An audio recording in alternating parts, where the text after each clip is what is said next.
you doing?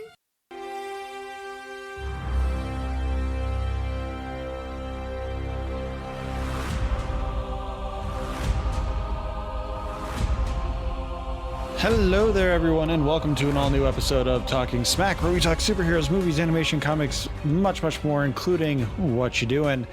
I'm your host, Josh Scar. Joining me, as always, is my co-host, Alex. Alex, how are you doing today? Doing fantastic. It was a brisk day out. It finally feels like spring. Had some windows open. Hung out with some friends. It was a chill day, and I loved it. What about you over there? Day was okay. My oldest is in her second play that she's done. They're doing Annie Kids, so she and Ricky are off doing their full day today, where they do two shows. And I've been home with the two littler ones, two smaller ones, younger ones. That would be the proper term for kids, I guess. But yeah, just been doing chores, dreading tomorrow when I have to mow the lawn and do a whole bunch of other stuff that's going to not leave me very energetic and motivated to do the editing, but I'll get to it probably Monday. I have a question. Is it a hard knock life? For us, yes. Instead of treated, we get tricked. But, you know, instead of kisses, though, we get kicked. Oof, that's a rough one. What is the difference between Annie and Annie, the kids version? It's extraordinarily truncated. Like it's a 45-minute production instead of a 90-minute production or something like that. Obviously, there's a huge, big difference in budget.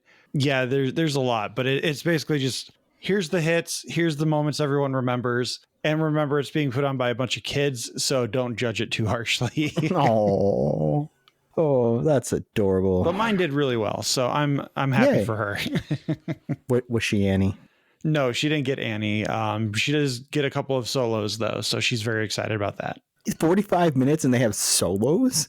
Well, I mean, you get like a single bar of something on your own in a song. Like, I think in NYC, she's the star to be is her character credit.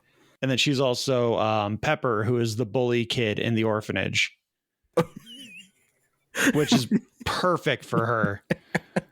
I love you, but that was a good casting choice by the casting director. Just be careful, Josh.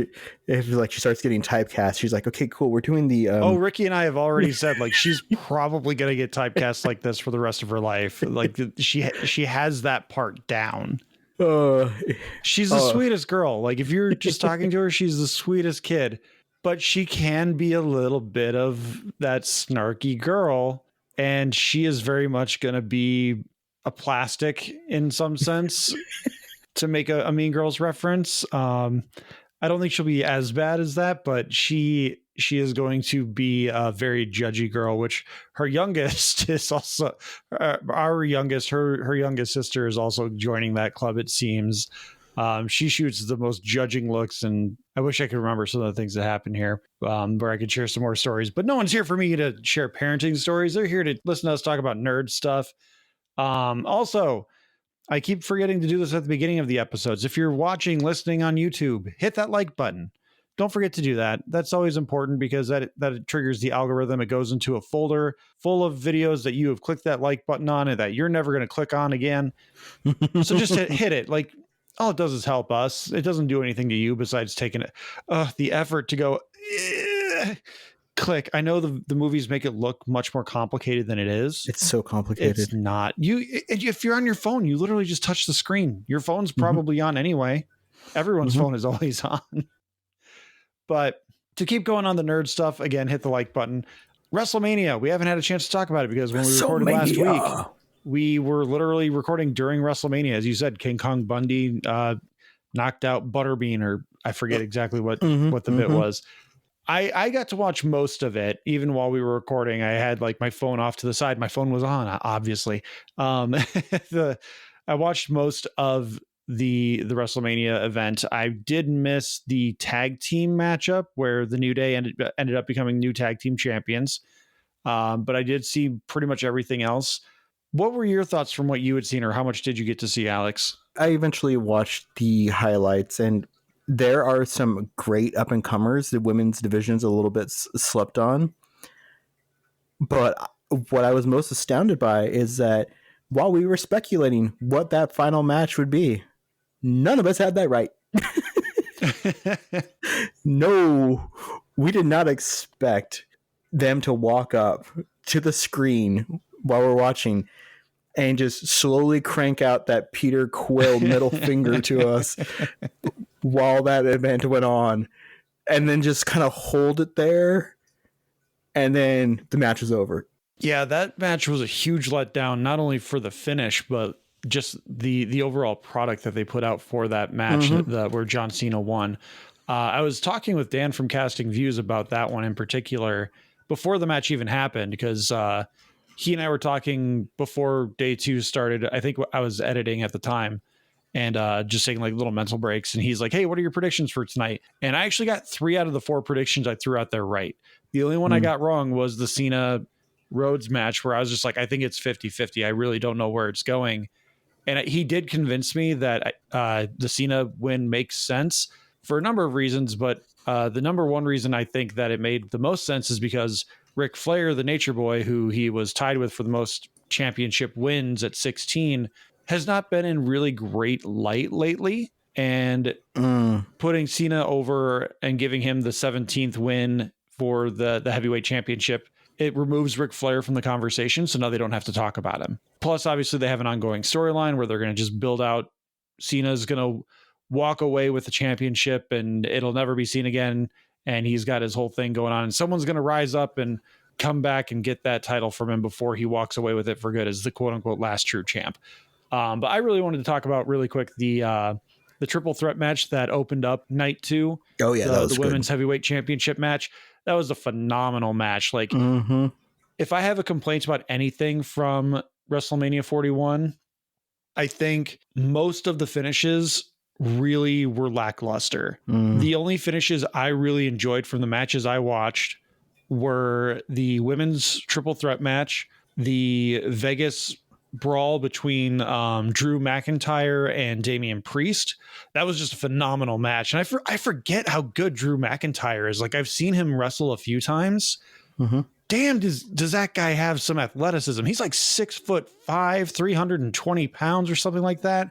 He could be a defensive tackle in the NFL, but he's flipping over the top rope, doing planches onto guys in matches. Like, he is an amazing athlete. And then yeah, the dude should not be able to move that well, but he is a beast. And you told me, like, hey, you know, when you start watching, when you start catching up on it, this might be like your new favorite wrestler. You were right. There is something about Irish and Scottish wrestlers that make my heart all pitter patter, like surprise Becky Lynch, who went heel the very next day. It's what she does. It's true. It's what everyone does. That's not Cody Rhodes or at one point in time John Cena. But the other match that I really enjoyed, I mean, the outcome was predictable. I think we even called it when we were talking with He-Man Star Fox, was the 4-way Intercontinental Championship match between Finn Balor, Penta, Dominic Mysterio, and then Rick Steiner's son. I'm forgetting his wrestling name. Braun Breaker? Braun Breaker, thank you. Who also turned heel the very next night on Raw. That was a phenomenal match as well. Like, the outcome we knew, and I called that one too with Dan, because the only person that benefited anything from that match winning was Dominic Mysterio. And he even got, like, the fans like got behind him, and he came back for like a victory lap, even though he's a heel. So that was a really cool moment. But overall, I was not extraordinarily impressed with most of night 1. The triple threat match that ended night 1 was pretty good, but again, predictable. And the finish was a pretty decent letdown as someone who's not invested in most of the WWE storyline stuff. My guy, Seth Rollins, got the win. Paul Heyman turned on both CM Punk and Roman Reigns, 2 guys he had been largely affiliated with, and now he's managing Seth Rollins and a whole new faction that they're creating. But overall, those 4 matches, 3 matches, 5 matches, I guess. You have the triple threat from night 1. Everything else from night 1 was kind of forgettable. Then you have the women's triple threat. You have the Intercontinental 4-way match and the Las Vegas street fight with Drew McIntyre and Damian Priest. Like, those 4 matches, I think you should go out of your way to watch. I think they're all really good, and they showcase a lot of athleticism and what the WWE can do when they have competent people and competent storytelling in the ring. But other than that, I wasn't extraordinarily impressed. I would give it a B minus, C plus kind of event, but it's not one that I would be like, you need to see this to understand why WWE is a thing right now. No, sentiment across the internet seemed to be like, thanks for that ending, that craptacular ending. Mm-hmm. Yeah, I saw a lot of people trying to like editorialize the match with Cody Rhodes and John Cena because it was a clunker. Like, it was boring. There was not a great bit of storytelling happening in the ring. And they were like, oh, that was intentional. John Cena said he's going to ruin wrestling and that he's going to do it by putting on boring matches. Like, that's not how you sell tickets. That's not how you sell people getting subscriptions to Peacock and Netflix and whatever else it may be to watch that product. You got to do something different. And I'll be interested to see how their ratings go from here. Obviously, the Cena thing makes sense because you're not bringing him in to win the championship to just walk away with it and finish that story. You're going to have someone rise up. Maybe Cody Rhodes comes back after he gets a little vacation. I'm assuming he probably has some surgeries he's been putting off because that's usually what happens with wrestlers, especially like when the champ drops the belt at WrestleMania. They go away for like 2 to 3 months because they have to go get surgery and recover. So we'll see if Cody Rhodes can rise up and become champ again, or who the next guy is in line. But Alex, we have a long running tradition of not liking certain things in this world. Mostly we're going to focus on entertainment though. Yeah. You brought up something that you really need to get off your chest. So we are going to, I usually reserve this for myself, but I'm going to open the door for you and let us know what you have to wars about. Listen, movies are just too damn long now. I cannot understand why this creep of getting further and further into, let's just lengthen and exhaust every piece of media we can with making it incredibly long, like Mission Impossible, Dead Final Reckoning, whatever. Reckoning. Yeah. Dead Reckoning Part 2. It's 2 hours and 51 minutes long. Listen, I love Tom Cruise. It's 6 minutes longer than the part 1. Yeah, I love Haley Atwell. I am all for seeing Simon Pegg and Ving Rhames. The rumor is that like people are like speculating that that Rebecca Ferguson's going to be back because of a shot into the trailer where there was like a bloody feminine hand near Ving Rhames. Like maybe he went and got her and has been secretly experimenting on her or something to bring her back because this is this final one. Ethan Hunt has to go away into the distance. I'm going to sit there. I'm going to sit there and numb my ass and not drink water beforehand and enjoy this thing. But you have to understand, it is not 2 hours and 51 minutes. It is the time you drive into the theater. If you're going to freaking AMC, it is 25 to 30 minutes of trailers beforehand. And then because you should respect the people that are made the movie, as Justin would want us to do, if I stay there, that is committing like 4.5 hours of my life to this damn movie. I don't know why Thunderbolts is that we're seeing next week. It's going to be 2 hours and 31 minutes long. And it's 2 hours and 6 minutes long. I read it was 2:30. Maybe with trailers, I'm looking at the AMC website right now. It's 2 hours and 6. Is it 2:06?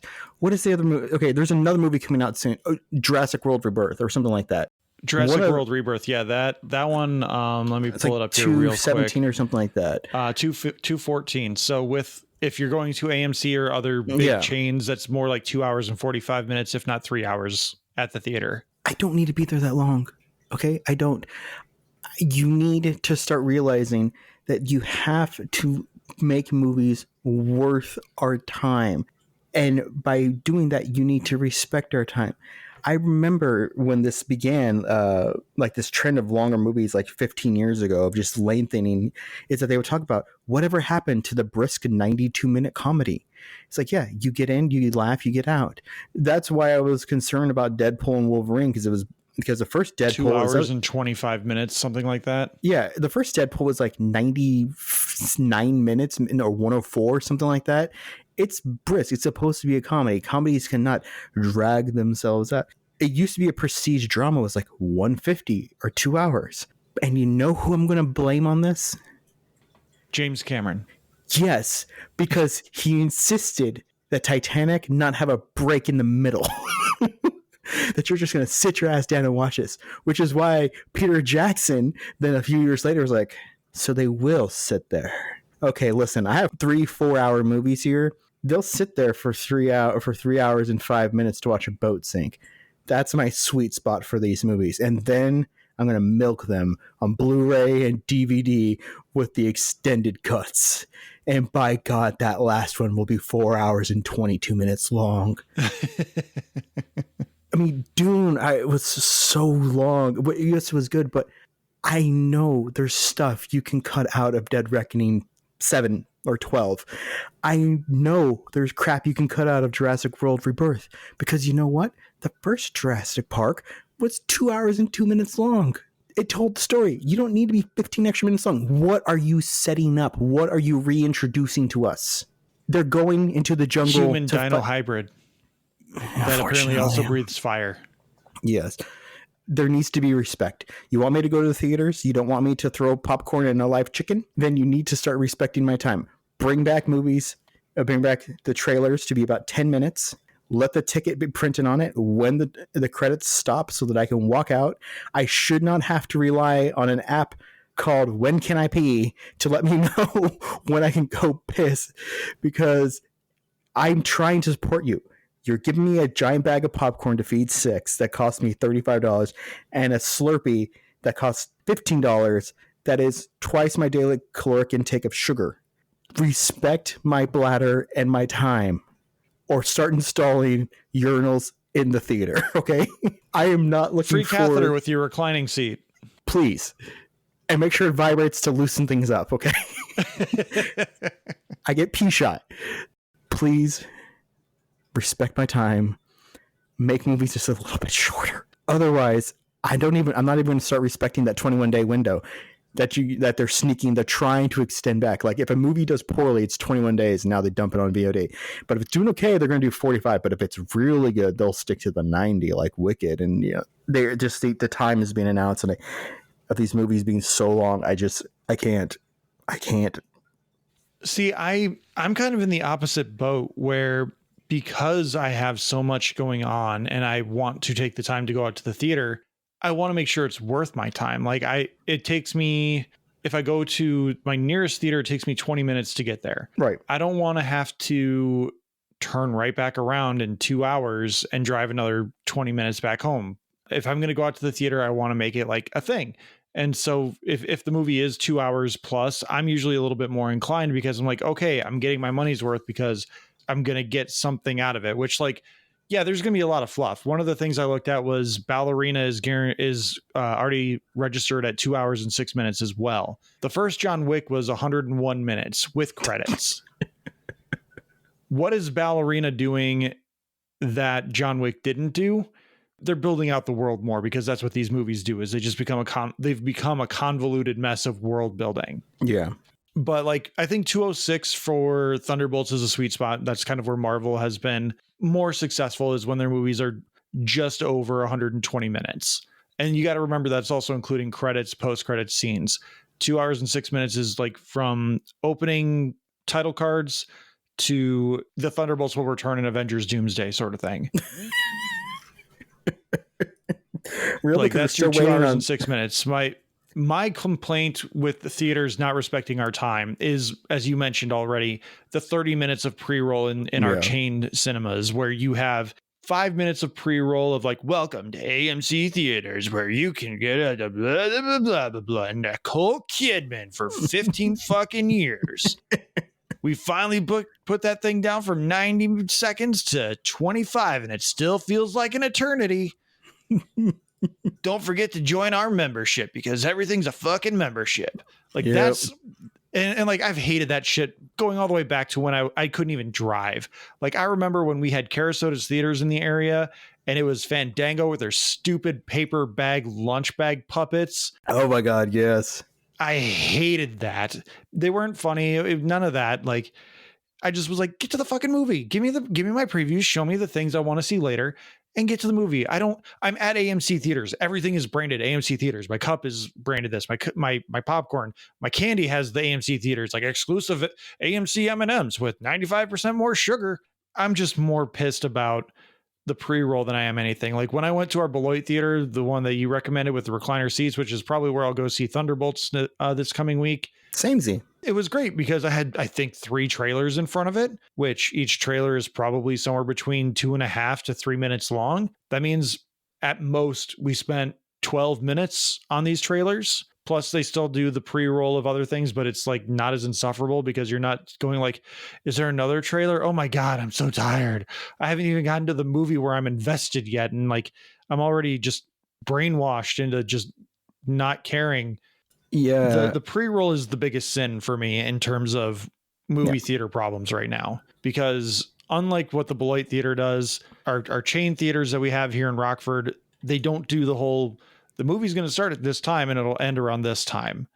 Yeah. They just go, hey, show up at 8:00. If you don't know when the movie's starting, even though you probably have a 30-minute buffer because we have so many trailers we have to show because we're a chain. And like, it's not entirely their fault either, because there's that whole give and take of like, they have to show certain trailers in front of these movies because they've helped pay for coverage costs or however that works, where studios pay to have trailers attached to certain movies because they're either a similar concept or just it's the big announcement trailer for it. And we want to have it on as tied to this big tent pole. While I'm scrolling through here, I'm also seeing that How to Train Your Dragon live action is 2 hours and 5 minutes long. I'm pretty sure the original was about 100 minutes long. What are they adding an extra 20 minutes for besides maybe doing the thing that all the live action animated adaptations do, where they just pad out by slowing shit down? 98 minutes. So yeah, another 27 minutes, half an hour. I don't want to see this one. Ricky wants to see it. And because I will end up going to see it anyway, I'm probably we'll flip it around for content in some manner. I don't know, but I don't necessarily hate longer movies. I kind of appreciate it because I do feel like they're trying to get more out of my dollar. Yeah. But I do understand also, like, there's no reason for what's a movie we've seen recently. I mean, Mickey 17 is a weird one for me, where like I would have rather that have been like 2 hours and 40 minutes instead of the 2 hours and 20 minutes it was. But like there have been plenty of movies where I said about the Wicked movie, I think it could have been about 20 minutes shorter and it would not have been hurt at all. I think it breezes by with the time that it runs at, but I do think it could be a little more streamlined, and I don't think it would hurt it. Yeah, I mean, some movies it makes sense, but like Captain America: Brave New World, sub 2 hours. It felt longer in moments because of how just tied together it was. Like Smile 2, I enjoyed Smile 2, but again, it was almost 2 hours and like 10 minutes long, something like that. That's long for a horror movie too. Yeah. Like, horror movies were kind of in the same vein as comedies. If a horror movie went longer than like 110 minutes, you're like, what is this movie? Because studios for the longest time were just like, people don't want to be scared that long. Make it breezy. Yeah, I mean, and part of what worked about Smile 2 was just showcasing Naomi Scott's talent. Like there were like 2 or 3 full-on dance productions plus a few, like 1 or 2 dance rehearsals that they just went through that added nothing to the plot other than Naomi Scott's cool, you know. Very talented. Yeah, but Gladiator 2, you could just feel them just dragging stuff out about Gladiator 2. That was 2:30. I mean, Beetlejuice, like, I dug. It was 1:45. It got in there. It got its story told. It did its thing. And I don't know. It's just, I'm not looking forward to the next little bit of time where we're going to go see these summer movies that I want to see, that I hope are good. But I can just kind of, you can feel you can feel stuff being drawn out that just doesn't go anywhere. And I'm really hoping that Thunderbolts isn't like that, because Thunderbolts is, you know, they're doing the same thing with that they've been doing with any movie since Endgame, which is, this is the best Marvel movie since Endgame. This is the best Marvel movie since Winter Soldier. Yeah, you put that in you put that in the trailers for Brave New World, and that was a lie, you know. One random person on the internet said it, so it must be true. Yeah, so I don't know. We'll see. I just saw some of these runtimes come up, and I'm like, okay, let's get this over with. I want to know how long Superman's going to be. That's one that I think will be really telling. Like if it's If it's 2 hours and 15 minutes or longer, I think we're going to be getting a lot of padding with James Gunn playing with his side toys. If it's like 2 hours and 10, I think it'll be a really streamlined story that has good supporting characters. Like that's my expectation on the runtime. I'm going to laugh if it's like 83 minutes. Like this. It would be so amazing. It'd be like, yes. If it was like 1986, I could see that happening. But yeah. Be great. I'd laugh my ass off. Like, hack that thing to shreds. So yeah, with that, let's cut to our break. But first and foremost, we have to. It is over. Much like Josh's ability to remember to unmute his mic. Oh my goodness. I hit my button. I hit the button, but sometimes the button doesn't like it when I press it. So I've been talking for 20 seconds, whatever. But Scar Wars is over. Let's hear from Josh and Amanda Wilson over at the Super Familiar with the Wilsons podcast. When we come back, we're going to talk What You Doing. We'll be right back. The Super Familiar with the Wilsons podcast. You know that family whose house you hung out in when you were a kid? The house was a little loud and chaotic, but always fun, and sometimes felt more home than home. Well, that's us. We're the Wilsons, and we welcome you into our podcast with silly chat, ridiculous games, and interviews with interesting people. Like a spin doctor. The Super Familiar with the Wilsons podcast. Welcome home. Alex, we're doing our Venerable series that is probably our more popular episodes. We're 30 minutes into this already, pre-editing. We'll see what I can slash this down to. But we have a handful of things that we're doing. When we do What You Doings, it's stuff that we're not going to put it as an episode for the podcast. Yeah. It's just something we're doing in our normal everyday lives. And if we weren't if we weren't trying to produce content, we would just be like, hey, what'd you do this weekend? Oh, you went and saw Sinners. Did you get a chance to go see Sinners? No, I haven't. Oh, come on, man. I know. Yeah, I need to know how. I know. Not content, but like for anyone who has seen Sinners, sit through the movie to the very end because the end is so satisfying. That's all I have to say. Like that, I didn't want to spoil it because there's something that happens at the end. It's very satisfying. You need to see it just for the ending. But Alex, what you doing? I haven't done this since I was a teenager. We're not playing spin the bottle. I know. But I keep trying and you keep saying no. Well, there's only two of us. It doesn't work that well when there's two of you. I know. I mean, I end up having to, I kiss my bookshelf a lot. It's really awkward. Anyway, I liked Until Dawn. It was a good time. One time playing it. No, I played it 2 or 3 times because I want to unlock several endings. I haven't replayed the remaster because, I mean, the graphics look amazing and it plays on the PS5. So whatever, the remaster. I was curious because, Peter Stormare, he's going to be in the movie. All right. He was a big kind of, bookended the different segments of the game. All right. And I like David F. Sandberg as a director. Lights Out is still a creepy, haunting movie experience when I went and saw it. Annabelle Creation, who knew that a prequel to Annabelle would work so well? Shazam was fun. Shazam! Fury of the Gods came out, and so I was curious. It had some Skittles in it. I left after 35 minutes. Oh no! And I went and finished Minecraft. Oh God, no! Why would you do that to yourself? Did you end up with a meme crowd, or was it just you? It was mostly me. I mean, at least that's something. I've seen some of the videos of the chicken jockey thing that people are doing, and all I can think of is everyone in that theater is an asshole.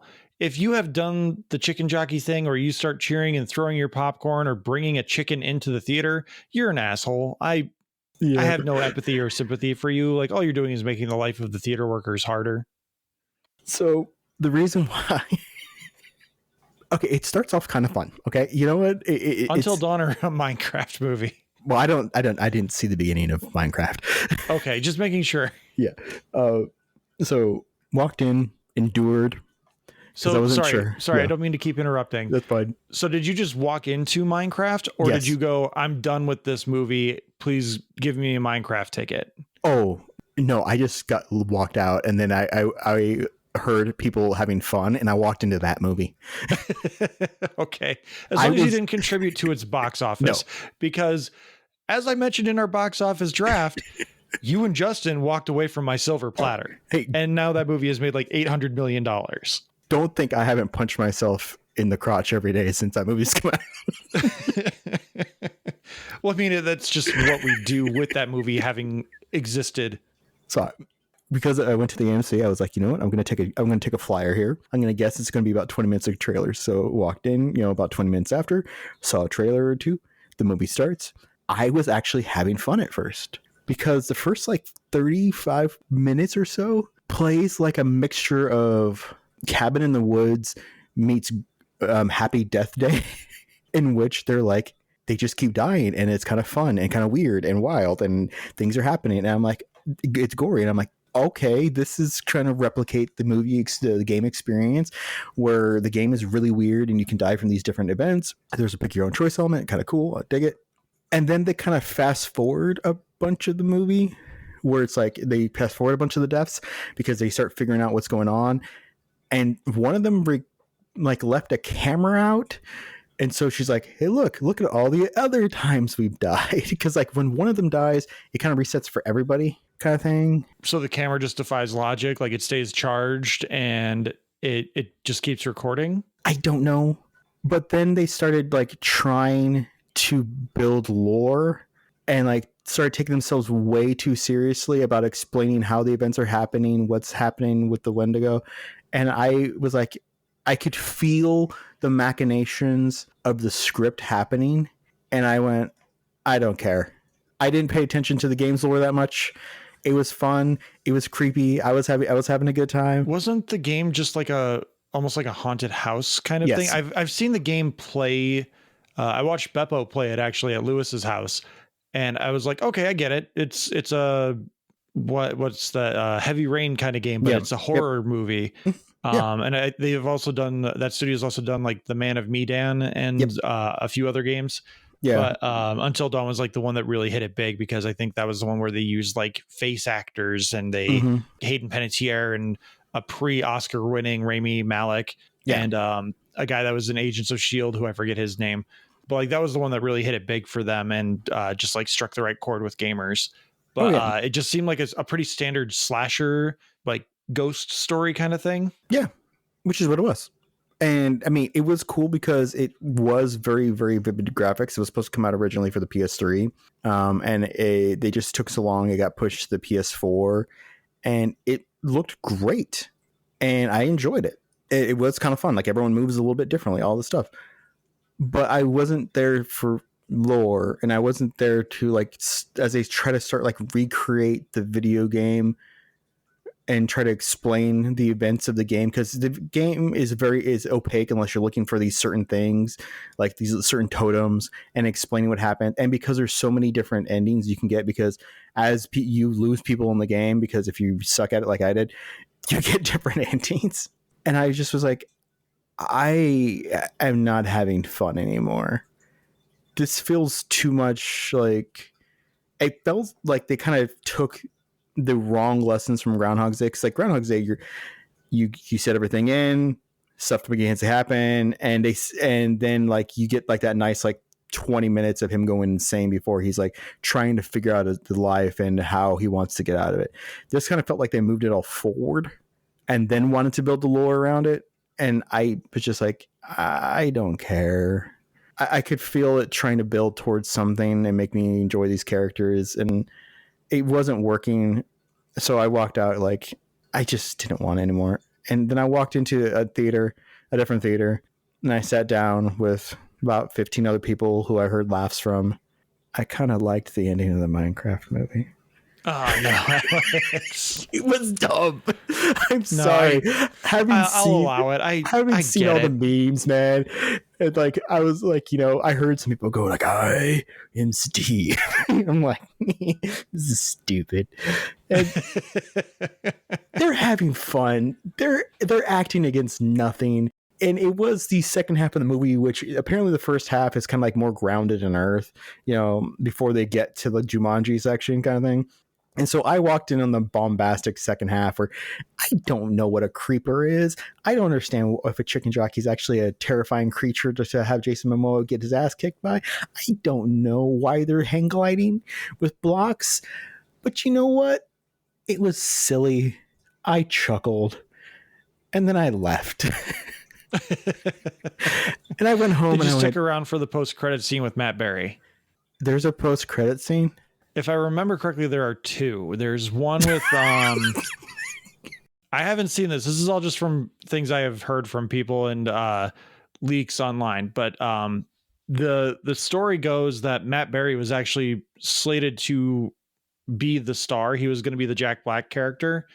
He was going to be Steve. But because What We Do with the Shadows final season filming ran a little long, because of the writer's strike and actors strike that happened last year, 2 years ago. Yeah. I guess that pushed his schedule back, and so he couldn't film Aww. Minecraft, and that's when they brought in Jack Black. And that's an interesting conversation, because I want to live in the world where Matt Berry was Steve in Minecraft, because I want to know how well that movie actually did. I think people in our generation would be like, hell the fuck yes. And kids would be like, huh? What? Minecraft, okay, but like, who's this guy? But because it's Jack Black, like, I think that's a big reason why kids are really connecting with it. My distaste for Jack Black aside.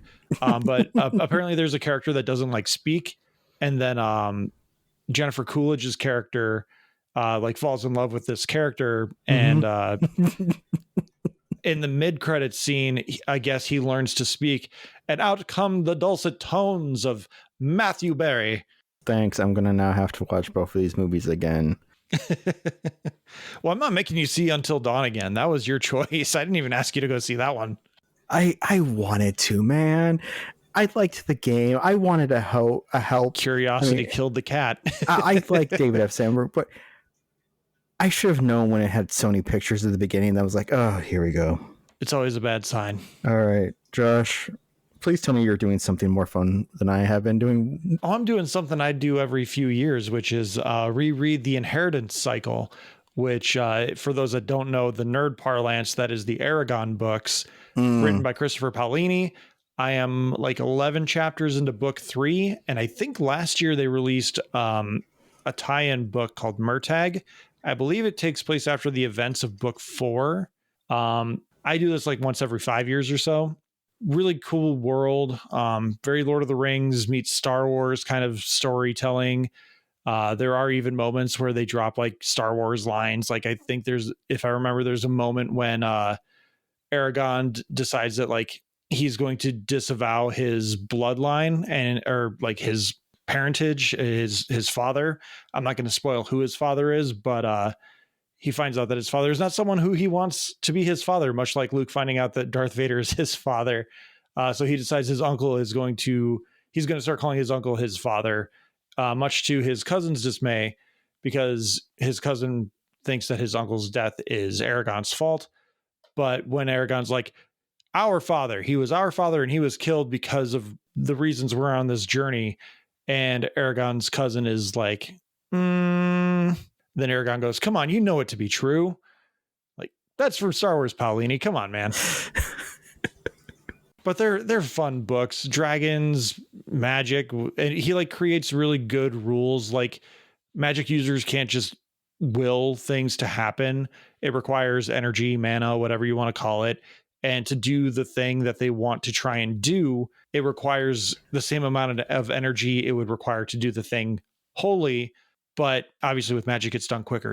It's a fun world, and the characters are quaint. And even though, again, it's very Star Wars, it's different enough with some Lord of the Rings references and inspirations that it's all just, it's good stuff. I enjoy it. It's a fun world to be in. And as far as I know, Paolini's not a bad person, or at least not the worst person. The only thing that I know about the Inheritance Cycle is I watched the movie, and my favorite review of all time I saw in there, it was about one of the actors in it. And it says, I do not believe her as this character, and I'm not even sure she's a person. Sienna Miller as Arya, I'm guessing. Josh Stone as Angela, the witch who reads his fortune. She's also a singer. Oh, And it's a okay. specific. The comment was specifically calling her out. I don't even remember that character being in the movie. Honestly, I've forgotten that more. I have just, that movie went, which coincidentally movie made by Fox. And I think it came out the year after Revenge of the Sith. Maybe we'll revisit it next year for 20 years of Aragon. Yeah, but Fox literally just went, someone probably pitched it to them as, oh, it's Star Wars with dragons. And so they went, oh, how is Aragon described in the book? Oh, dark hair, brown eyes, fairly tall, like 5'9", 5'10". Okay, can we make him look like Luke Skywalker? Blonde hair, blue eyes, that sort of thing? I guess. How are the dragons noted? They're scaly and they have like the membrane wings and all that sort of stuff. Can we put feathers on them? I guess. What are the big bad guys? Who are like the stormtroopers? Oh, those are these really cool orc guys called Urgles. They have horns, yellow eyes, jagged teeth, the whole nine for just orc kind of guys. Okay, can we just make them really pale humans? I guess. Like there's so many concessions. The only good things that came out of that movie were Jeremy Irons as Brahm, pitch perfect casting for that one. Yeah. And Rachel Weisz for the voice of Saphira. Also wonderful. And I think for the most part, the Saphira design besides the wings was really good as well. Yeah. The other thing is I tried reading the book once and I didn't get past 2 pages. I have an issue. I've had it since I was a kid where when I'm reading something, it's the way the sentences are structured trips my head a bit. And like I've tried because friends have recommended to me like Dean Koontz, and I just can't. There's something about it. Too many ghostwriters for him. Just the way he the writes writing is inconsistent. Yeah, it just doesn't work. I can't read Stephen King unless it's his short stories, like his longer books. Novellas, yeah. Yeah, the novellas, perfect. I can read those. But like Anne Rice, I can read anything she's ever written. It just the way her prose and the way she flows from word to word, she just really wraps me in really easily. Like Michael Crichton is perfectly fine, but just some people I can pick up a book and just look at it. I'm not looking and like start like the first page or two, and the structure just makes my head just reject anything. I can't physically read it because nothing is absorbed in there at all. It's weird. It's a problem I had since I was a kid. I mean, I've heard great things about him. Like I think they're good books. If it's something that like you can't focus in on like that for sitting down and reading, like I would recommend checking out the audiobook. I have all 5 audiobooks, just because obviously my time is constrained. So like I'll listen to them while I'm working. The narrator on those is really good. Like he even goes as far as like doing proper voices for the most part. Yeah. His women mostly tend to sound the same, but that's kind of the same for most male audiobook readers. But overall, I really do just enjoy these books. It's a fun world to be in.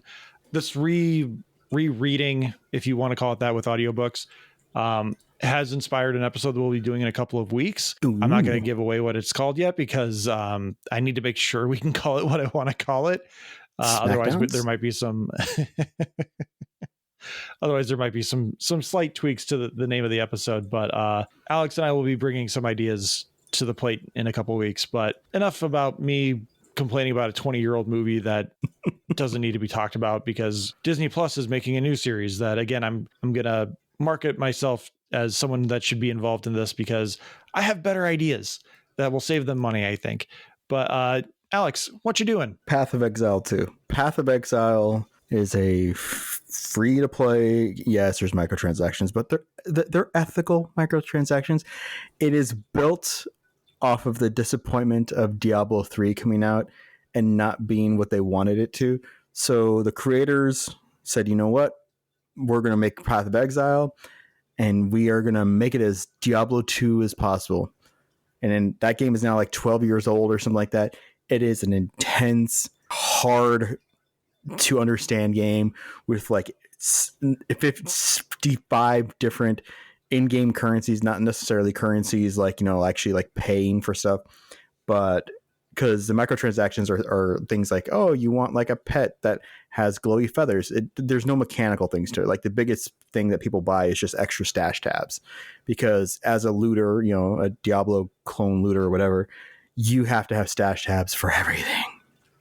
And that's basically what it is. But the game has been around for a long time. They do weird stuff with it. They release a new league like every quarter. The game continuously updates. The end game is deep. The damn game is amazing. And off of the heels of Diablo 4 apparently tanking after that first season, they've been working on Path of Exile 2, and they finally released it into beta back in early March, February. I got in on it, and it is beautiful. It is fun. And you know what?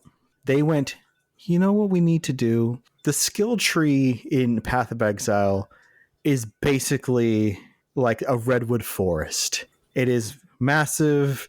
It is imposing, and you're kind of wondering where you are. Like, I have to look up build guides, because you can start off as a witch, barbarian, whatever, and you start picking your skills in this tangle of a tree, and you get to like the mid game, not end game, but mid game, and you realize this isn't going to work out. I'm getting curb stomped. So you use a build. There's plenty of builds out there. They went, we're going to make this a little more open, a little more inviting. We're going to slow the game down a little bit. We're going to give people what they wanted out of Diablo 4. This skill tree, to quote one of my favorite streamers, Cruz, makes the Amazon weep in what it could be. Because you start off with your circle, and it's like your different classes, and you immediately have to branch upwards, and then it branches, and then there's more branches, and then there's twirlies, and then there's gem slots, and then there's twirlies, and then there's more branches. And I looked at it and I was like, okay, this isn't too bad. I scrolled out a little bit. I've selected my like first 5 or 6 skills. Like, okay, I want this, move to here. Okay, I'm a minion build. I want to like really make my minions stronger here. So I'm not going to go with as many physical attributes. And then I scrolled out. And yeah, this thing's massive. Like, you can wrap around it in sections. You can't ever get through the whole thing. You cannot ever select all of it. You can't even select all of your, in theory, your wedge, because the wedges, the different things, they do eventually start kind of matched up. You can do builds where it's like, I'm going to go witch and then curve my ass over to like barbarian or something like that. No. You could do that, but you won't, because you're going to screw up your build. And so I looked up build guides, and it's like, the build guides are like, for your first 20 levels, you should start doing this. Then you're going to chunk everything out. You're going to go back. You're going to rebuild. So this is your mid-game build. And then mid-game, you're then going to go your ascendancy builds, which ascendancies are different skill trees. But you know what? When you're just running through there, fireballing everything, sending your minions around, your little arsonist skeletons, and you hear your little, your witch scream like, more death for my army. I'm like, yeah, this is a game that I've been wanting to play. Nice. It is fun. It is stupid. It is a great waste of time. Maps can be cleared in 15 minutes. If I'm needing to clear my head, I'll be like, you know what? I'll clear a map real quick, bounce out. It is a good time. That's good, especially if it's free to play. That's always encouraging. Oh yeah. Basically, what happens is like you will want to just basically I think it's like $15, and you like open up a bunch of your stash tabs. The biggest complaint people have about their microtransactions is if you want to like start a guild, you have to like buy a guild license kind of thing. But that's really it. I have a friend who's been playing since the original beta like 12 years ago. He's like, yeah, I've given them like $400 because I just like the game. I'm like, what do you buy? And he went, cosmetics that mean absolutely nothing. Most people just kind of get away with like, yeah, well, like, okay, you know what? 5 stash tabs is enough. I'll pay like $10 for the extra 6, and they roll over from character to character, season to season, and stuff like that. That's good. I mean, at least you're getting something out of it on top of the cosmetic stuff. Like, is there a lot of other player engagement, or is it literally just like, okay, I want to go party with my friends, I'm going to go move over into their guild, or I'm going to go into their game? Like, there's not too much like PvP or anything like that where other players are getting advantages? You can if you want, but no, like I play solo, like most of my thing. Like I have friends, I mean, I could join their guild if I wanted, but it's mostly just you're just solo playing, just clearing maps, working on end game, stuff like that. There is a PvP section, and every once in a while they do like a weird April Fool's thing. A few April Fools back, they turned part of the season into a Fortnite style shooter where everybody was tossed onto one map and you had to outrun the storm while fighting each other. And they said that like people were like, yeah, you need to make this a full-time mode. And the creators were like, said something along the lines of, that would be great if it wasn't costing us $100,000 a day to do this. Oh Lord. Because they just hacked their code into place to make this thing run. Like, we had a map in a storm and we're letting you all fight each other. This is against basically everything we built our game to do. It's a good time. Josh, what else are you doing with your life? What you doing? I'm not getting a Switch 2 as of right now, that's for sure. But in better news, Slade over at Driveway Studios, he and I were chatting, and he sent me a video of something. I don't even remember what, but he's just like, by the way, this is probably the best anime from last year. And I was like, Captain America GIF. I'll add it to the list. So I watched the trailer, and it's the premise is very interesting. It's set in a fantasy world, elves, dwarves, orcs, rangers, all that sort of stuff, all that classic RPG stuff that many anime base themselves on. But instead of being tied to a human character, as is tradition, it is tied to an elf character. And Alex, what is one thing most everyone knows about elves in fantasy stories? They hate orcs and live forever. Yeah, the latter is definitely more what this show is going for. I'm only 2 episodes in, but I'm ready to have my heart broken by this show. It is clearly establishing that Frieren is either a very young elf who doesn't understand that people are short-lived, because the very first thing that happens is we are celebrating. She and her party have finished a 10-year journey, and they're watching a meteor shower, and she goes, this was nice. Let's do this again sometime. And the guys go, well, the next one is not for 50 years. She's like, cool, see you then. And they're like, does she realize how long 50 years is? And one of the party members, who's like a priest, is like, she's an elf. Like 50 years is nothing to her. And so she goes off and like tries to learn more about magic and does her thing. And then she comes back in 50 years and her party is 50 years older. And one of the guys is like went from a 6-foot honk to a 5'2" bald man with a big beard. And like he's on his deathbed essentially, but he's been holding out for this event. And the story, I'm not going to spoil anything, because I do think that this is like it's a beautiful show, but it's very much the way I explained it to my oldest kid was, and like, this is a bad way to put it, because obviously pets are not the same as people, but there's that meme that's always like, pets are in our lives for a moment, for if we're lucky 10, 15, maybe 20 years. For them, we are in their lives for their entire life. And this is putting a little bit of a spin on that, because what does the world look like from a person who lives for thousands of years, if not eternity? And what does that do to a person? So that's kind of the mystery of who Frieren is. Is she a young elf who just doesn't comprehend things yet, and she doesn't have that decorum? Or has she been burned in the past and she's like walled herself off from feeling things because she doesn't want to feel that hurt again? I'm excited to keep going on this show. I've been busy for the last few weeks, so I haven't been able to keep going, but it's definitely something that I'm pretty sure is going to make me have to get a box of tissues and just hurt my heart in all the best ways. It's kind of saying, following like, what does Legolas do after the ring is destroyed, kind of thing? And he spends the rest of his life worrying, did Frodo really know who I am? Did Frodo know my name? I don't think he knew my name. I don't think he knew my name. It's been like 70 years. Maybe I should introduce myself. Wait, he got on the ship and God damn it. It is. It's just, it's kind of this beautiful and deep story about like loss. I am hoping that it is not like Neon Genesis Evangelion, where it like takes this dark. I love Neon Genesis. It is great as as a super edgy teenager. I love that movie, that show and the movies. And then when they did the rebuild, I watched them. I love them. Wonderful.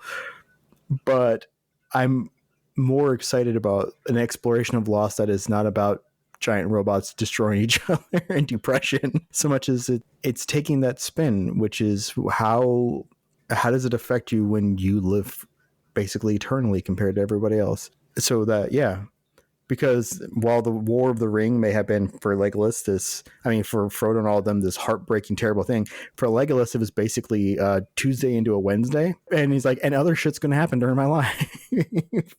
So yeah. Hey, you guys don't even know. Like, did you see me? You guys didn't even know that I like did a weird wall run when a bridge was collapsing like 60 years ago. Yeah, and that was Sunday for me. Yeah, so it's a Frieren. It's just watch it. It's 28 episodes of just somber and interesting beauty. It's 28 episodes. Mm-hmm. Yeah. Holy crap. I was expecting it to be 12. I was like, okay, let's do this. I can act this out in a week. Nope. 28 episodes. That's going to take me like the rest of the year, especially if the show's as heavy as it sounds. I'm making it out to be in my head. It can be. I mean, it is, but it's good. It's good. It's heavy in like the way that the Brendan Fraser episode of Scrubs is heavy. Yes. It seems like you're having a good time with it, and then they're going to hit you over the head with some sentimentalism. And I'm here for it because that's the shit that works on me. Oh yeah, definitely. That's the second time today Scrubs has come up. Scrubs should come up more often. Yeah, but just I was talking with a friend earlier. I was telling him about the pit, and he's like, I'm more of a Scrubs kind of medical guy. I was like, okay, cool. Think of the Brendan Fraser episode, but an entire season. He went, I don't know if I have that in me. We need to do another what did we call it? Like the stuck in the head moment, rent-free moments. We need to do more another episode of that, because Homestar Runner just did a big like 15-year anniversary episode, and there's a Homestar Runner one that I could talk about, and it's not Trogdor related.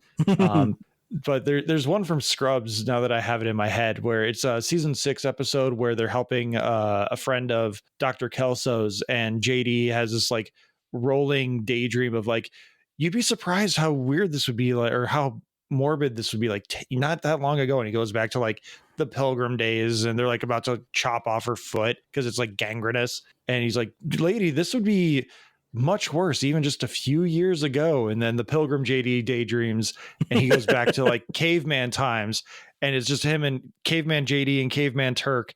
And they're like, and the lady with the gangrenous foot is just like, huh? And they just clock her over the head and kill her. And then JD kills Turk too. And then he has his little soliloquy in his head. He's like, unga bunga runga, tunga bunga runga bunga. And it's got the ba ba ba ba ba ba ba ba going in the background. And it's just this web of nonsense. And then JD comes back to the present day, and he's like, I may have killed you, but I think I felt bad about it.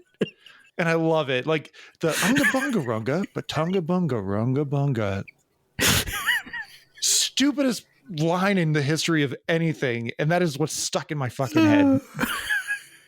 Oh, I love it. Speaking of things we love, though, Ghost season 4. This is the last thing we doing. What we doing? What we doing? Ghost season 4. I caught up on the 3 episodes that I was behind on today because I wanted to talk about it as freely as we could. The March Madness NCAA tournament really kind of threw a weird bump in their release schedule, where they did the St. Patrick's Day episode, and then they were off for like 3 weeks, and then they did 1 episode, and then were off for another 2 weeks. And now they've done 3 episodes since then. It's been a mess, but I think this season, the writing has been really damn good. I think they have some of the best one-liners they've had in the entire show. I think they've really clicked on the comedy side of things, but they have also really fallen into some really bad habits with the formula, because the formula basically of every episode is something happens. Sam and Jay are trying to do the thing. Sam and Jay are the living people who own the house that the ghosts live in. they're trying to do something, and then circumstances happen where a ghost has a tie-in story that relates similar to what's happening, and they need Sam, who can see the ghosts, to do the thing to rectify this wrong in their life, or like satisfy this want that they have that they never got to do in their real life. And there's resistance from Sam and Jay for reasons, and then the ghost guilt trips Sam into doing it, and then they backtrack on it because the ghosts learn a lesson and Sam saves the day or something weird happens. These last 3 episodes especially all fall into that category of like really funny dialogue. Plot is very much the same. Ghosts are assholes. Yeah, this season started off like I thought last season, shortened by the strike, was really good. And this season started off strong in areas, but I agree that while the writing is strong in terms of like one-liners and development, like Hattie's episode was fantastic. I really, really like what they're doing with Pete and having Pete explore the world, showcasing other ghosts and things going out there.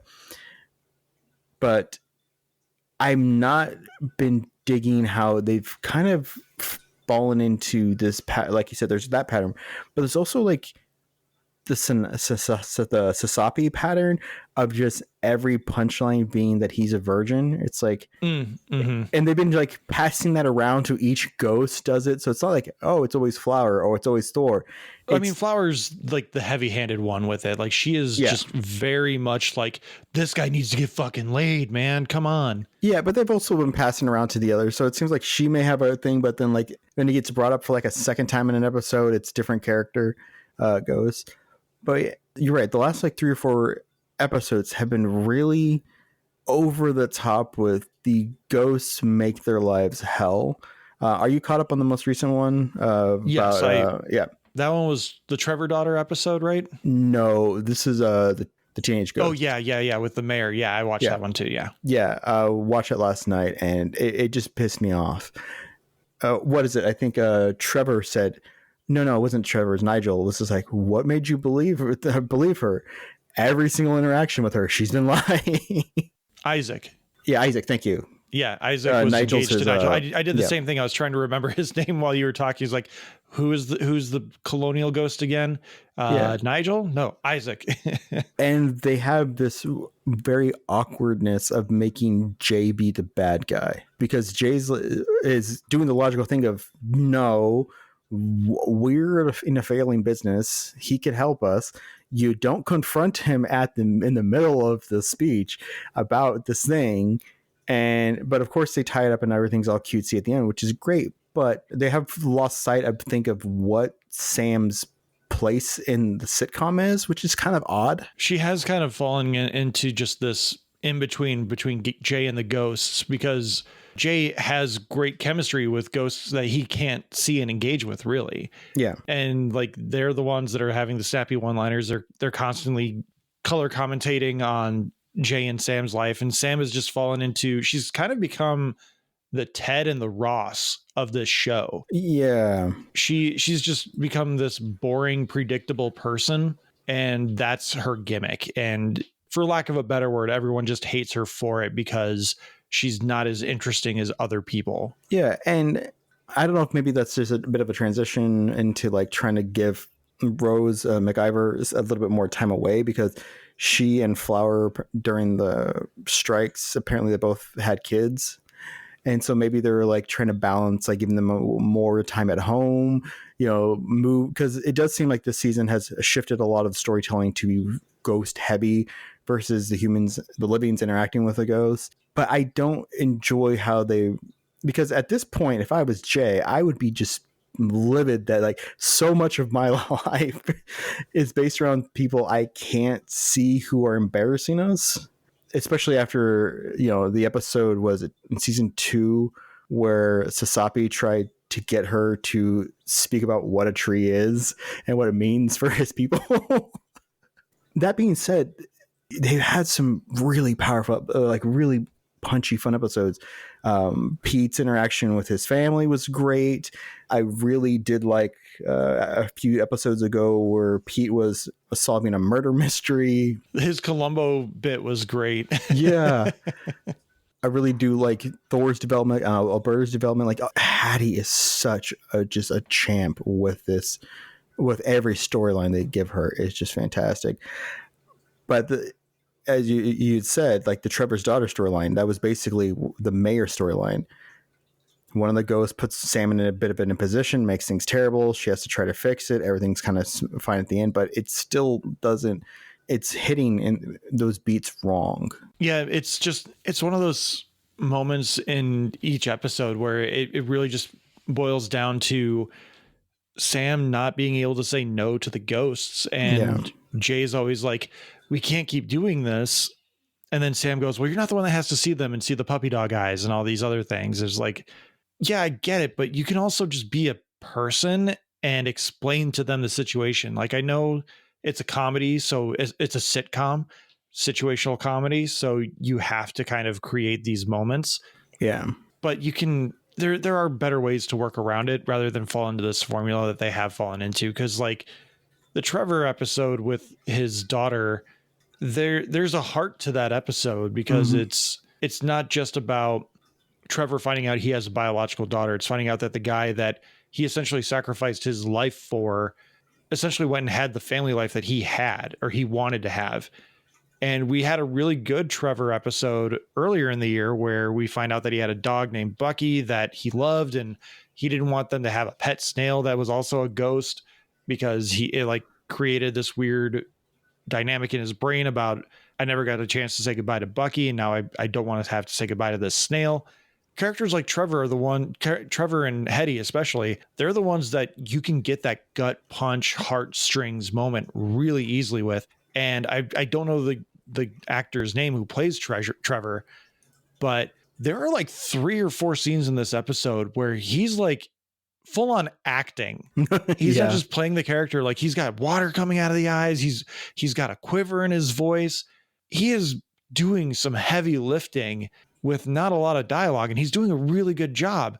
But at the end of the episode, by the end of the episode, or in the middle of the episode, he's the bad guy. Yeah. And it's like, you could have done something a little differently. Like you could have had Sam just say something different and create an awkward situation that way, instead of Trevor trying to guilt trip the guy he saved, but inadvertently texting his biological daughter.